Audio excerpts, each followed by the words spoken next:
La réalité est une chose que nous expérimentons absolument tous les jours, mais que nous questionnons très rarement.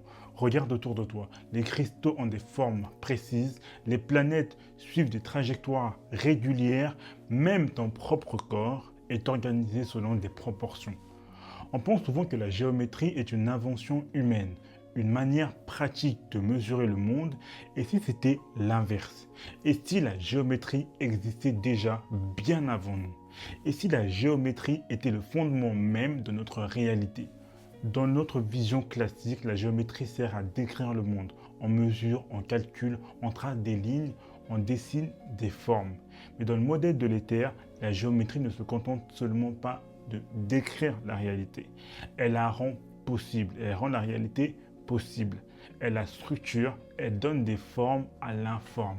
Dans ce modèle, tout repose sur un champ fondamental, l'éther. Un milieu continu, homogène, sans forme propre. Pour qu'une réalité apparaisse dans ce champ, le champ doit se structurer.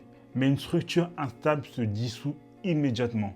Pour qu'une organisation tienne, il faut une cohérence, une certaine géométrie. Et c'est là que la géométrie rentre en jeu. Les angles, les proportions, les relations entre les formes. La géométrie crée des relations stables, des structures capables de se maintenir dans le temps. On retrouve des relations absolument partout, dans les cristaux, dans les cellules, dans les atomes. Tout semble organisé avec une précision presque millimétrique, comme si la réalité elle-même suivait une certaine architecture. Dans cette vision, la géométrie permet au champ de se stabiliser et cette stabilisation donne naissance à ce que nous appelons la matière. Si cette idée est correcte, alors la matière n'est peut-être pas une chose solide et figée. Elle est peut-être un motif, une organisation, une architecture vibratoire, une géométrie maintenue dans un champ continu. Si cette organisation se défait, la matière ne disparaît pas vraiment.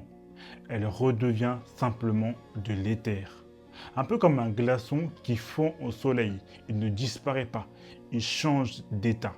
Dans ce modèle, la matière serait simplement de l'éther structuré, condensé, une organisation stable d'un même milieu fondamental, l'éther. La géométrie ne se limite pas à des triangles ou à des cercles. Elle est un principe d'organisation, un moyen pour le champ de se structurer.